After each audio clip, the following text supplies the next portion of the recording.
So the race for the chief ministers in the BJP states has intensified, while the BJP's emphatic victory in Rajasthan, Madhya Pradesh and Chhattisgarh has given the party the much needed boost that it needs to start its 2024 Lok Sabha campaign.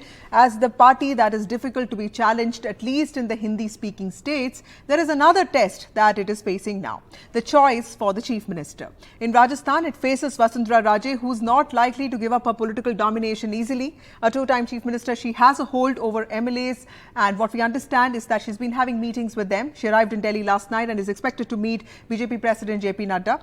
This is happening even as top BJP national leadership in Delhi is busy with its consultations. We saw the Prime Minister meet Mr. Nadda, Mr. Shah and senior leaders such as Prahlad Joshi. We also saw the resignations of MPs who fought on MLA tickets. Now, the BJP is sure that in all the three states, it is the BJP and Narendra Modi's popularity and the guarantees of the Prime Minister that have worked. And all will have to toe the party's line. Now, in Madhya Pradesh, the story is different. Chief Minister Shivraj Singh Chauhan has a personality that in some ways is very much different from Vasundhara Raje's. Now, the BJP has an impressive 163 seats in the state, and it may not need a Shivraj Singh Chauhan to helm it anymore, considering there are also other leaders waiting in the fray. But will the party go for an OBC face to replace an OBC CM or stick with Mr. Chauhan, who is meanwhile not meeting MLAs but has gone to people announcing that he is nothing more than a Karyakarta and is actually preparing for the next round of assembly polls? Well, optics and politics are as important as politics itself. Now, in Chhattisgarh, the BJP has to balance the OBC factor with the tribal aspect. We understand that a decision in all three states is likely to be taken within the next few hours. The observers could be announced tomorrow and the meetings of MLAs could happen over the weekend. To talk about all of this in detail, we have my colleagues Harsha Singh joining us from Jaipur, Amritanshi from Bhopal and Vedanta Agrawal from Delhi. Harsha, coming to you straight, if there's one word that I heard in the parliament today, it was Mapdand. All the BJP leaders were talking about it, which is basically a combination of factors that will have to be considered because the party is looking at 2024. That is the most important, but it also wants to put in place a certain rung of leadership that toes the line set by the centre. You have covered Vasundhara Raje for so many years. Tell us, what are the problems that the BJP is facing? Well, the issues for the BJP really in Rajasthan are two. One is, of course, the Vasundhara factor. Like you were saying, she's extremely popular, has a pan-Rajasthan appeal, and is a leader with a personality you cannot ignore. So you will have to factor in the Vasundhara factor when you choose your chief minister in Rajasthan. The other thing which I feel is, having looked closely at the election and having looked at vote shares, the BJP has not done that well on Jat seats. Now, remember, Vasundhara is also from the Dholpur royal family. She's the erstwhile Maharani of the former royals of Dholpur. And that's a Jat, one of the Jat kingdoms in Rajasthan. There are only two, Bharatpur and Dholpur. So in that sense, she appeals to the Jat vote bank and to the Rajput vote bank. She's probably the only leader who has this synthesis. And if you look at the data, the election data that has come out, the Congress has held on to its vote share. The BJP's vote share has gone up by 2.16%, swing towards the BJP, but the BSP's vote share has come down. Now, in the Jat seats in Shekhawati, for example, or even in some areas in Kota and Bundi, the BJP has not done that well. So, it's better not to be overconfident in politics. Of course, there's Modi magic for 2024 and it will be a different election from the Rajasthan election. But even then, the caste arithmetic needs to be factored in. Now, right. Will the Hindutva narrative work in Rajasthan? You see, Rajasthan is not UP. So even if you come up with a Hindutva face, it's a risk. It's a risk you're taking. Are you willing to take that risk as you head into 2024? Because will it work? Won't it work? It's still up in the air, isn't it? Harsha, there's a very interesting person here, Balaknath, Baba Balaknath, and we saw him in the parliament today. We met him, but I'm very curious to know, is he a social media phenomenon? What is his standing on ground? And of course, Diya Kumari, who's also not as experienced as you see like Gajendra Singh Shekhawat or someone like Arjun Ram Meghwal. So there is this group of experienced leaders from Rajasthan, the speaker also, but he's doing great work here. Then you have this first time MLAs and MPs. So I'm sure of course, none of us can predict what the party is going to decide, but how do you see these two different sections of leadership? Does the party actually want a generational shift? Well, the party definitely wants to create a new rung of leadership. That's quite clear from the number of MPs that they have sent in here to fight this election. If they were not clear about that, there was no need to send their MPs in to fight. As far as Baba Balaknath is concerned, he is, sort of restricted to one part of Rajasthan. He is shining in the glory of Yogi Adityanath. By himself, he doesn't really have a trajectory. He's also a Yadav, and the Yadavs, if everything in Rajasthan is caste. Caste is the key to Rajasthan. If you want, like I said, if you want to change that, are you willing to do those experiments with just 4 months to go? But looking at the caste arithmetic of Rajasthan, he's a Yadav. The Yadav are about just 2 to 3%. They're not a dominant caste. So does he fit into the caste arithmetic? And like we were saying, that by himself, he doesn't have a trajectory. It's more the sheen from Yogi Adityanath that is adding to his luster, let me put it that way. Right. Of course, Diya Kumari, Rajput face, young leader. But again, does she have the experience? So you see, there are various factors, and I think in the next 4 months, given the kind of law and order, you've just seen this Goga Meri shootout that's happened. Probably the BJP would also think about somebody who can deliver in the next 4 months in the run-up to 2024. Right. Amritanshi, I'm coming to you, but just a second. Vedanta is right outside JP Nadda's house. JP Nadda is the president of the BJP. Vedant, what is happening there? And also, you've covered Rajasthan elections this time. Tell us, how do you see this entire play of this race for Chief Minister? You see, Vasudha, very interestingly, JP Nadda has had quite a hectic day today, hectic parlays through the day. In fact, let me sort of give you two important meetings that he's had today. Of course, one with Renuka Singh, who's also seen as a Chief Minister probable as far as Chhattisgarh is concerned, and Vasundhara Raje is also expected to meet JP Nadda in a short while from now. She arrived here late last night, and she sought time with the top leadership of the BJP earlier today, and she's expected to meet Mr. Nadda here.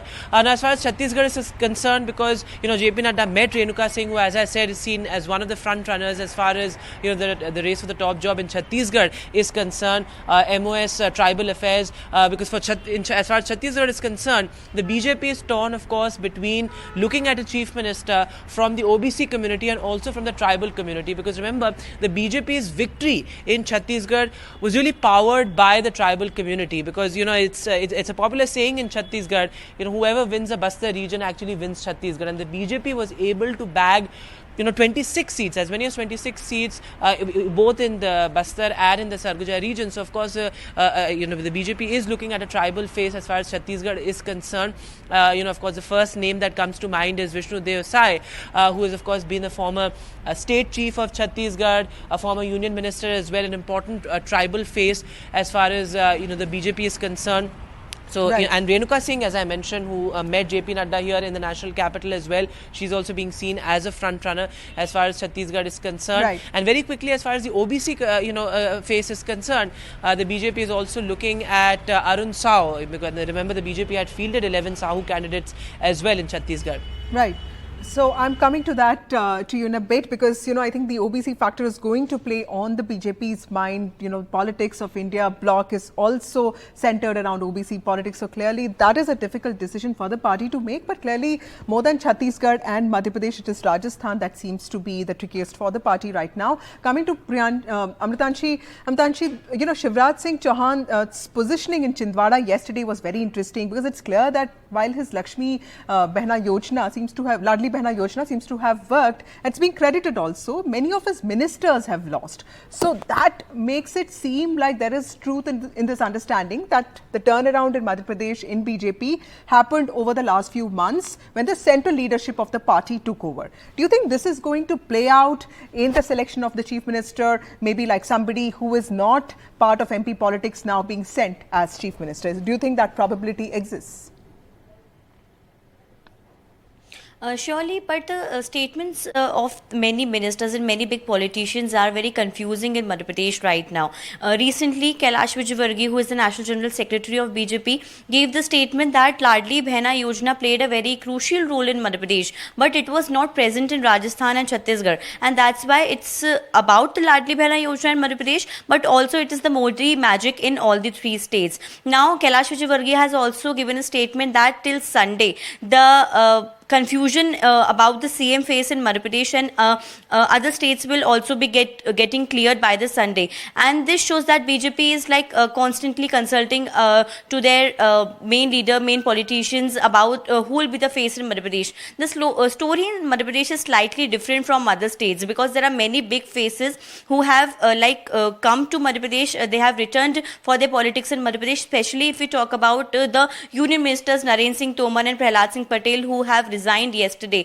Also, Rakesh Singh, Riddhi Pathak and Uday Pratap have resigned yesterday, but Narendra Singh Tomar and Prahlad Patel are considered as eminent leaders, and if they'll come back to Madhya Pradesh, they should be given a good position like CM or Deputy CM. They'll not just be an MLA and work for Madhya Pradesh and keep their politics continuing here. But Shivraj Singh Chauhan has been constantly given confusing statements to everyone right now.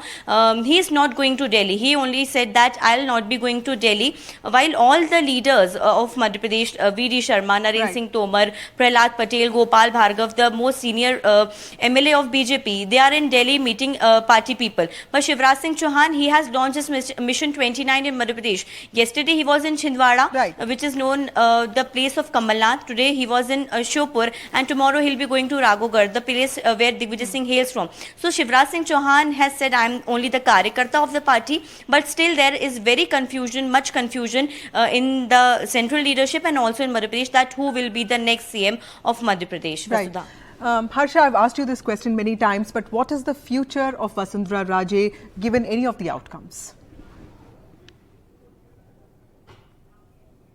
Well, I think like we were saying, you need Vasundhara Raje for the elections 2024. You need her to campaign for the party, because if you look at her campaign across Rajasthan, it definitely, she did the maximum sabhas. She is, in one sense, is the, a face that is popular, apart, of course, from the Prime Minister himself. So I think somewhere the BJP themselves was at pains to have her on board, on stage, and, use her charisma to get them those votes.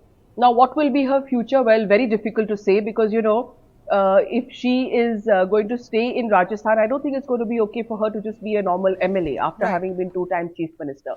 So will she be then accommodated as an MP, or perhaps be given a ministerial berth? It really depends on what the party has plans for her. Right. Vedant, this particular community, Sahus, has overwhelmingly voted for the BJP this time, and clearly there is, a thinking in the party that should they go for a tribal phase, should they go for an OBC phase, and like you said, that there is a lot of insistence on increasing representation from the tribal communities. This is something that the Prime Minister is also very keen on. But how do you see this dynamics playing out? There's this OBC politics, and of course there is tribal politics. Absolutely, Vasudha, and we need to look at it in the larger national context as well, because even in Rajasthan, the BJP has done rather well as far as the tribal seats are concerned. In fact, one thing that one of the senior Congress leaders in Rajasthan told me was that perhaps there could have been some mulling over how to go about the tribal seats in Rajasthan, perhaps announcing pre-poll alliances as far as those seats are concerned. And in Chhattisgarh as well, as I said earlier as well, in both in the Bastar region as well as the Sarguja region, the BJP has done really well, winning 26 seats, and the tribal push has been very evident as far as the Prime Minister is concerned. Things like announcing a 24,000 crore scheme for the particularly vulnerable tribal groups, the PVTG, or things like the Prime Minister going to the Birsa Munda statue. So of course the tribal push is something that the Prime Minister has really gone for this time, and also the larger OBC push, with things like the Vishwakarma Yojana and OBC leaders coming back to the NDA folds. Of course, that is something that we see playing out as far as the choice for the top job is concerned as well in these states. Thank you, Vedant, for joining us with those details. Thank you, Amritanshi, and thank you, Harsha, as always, for joining us.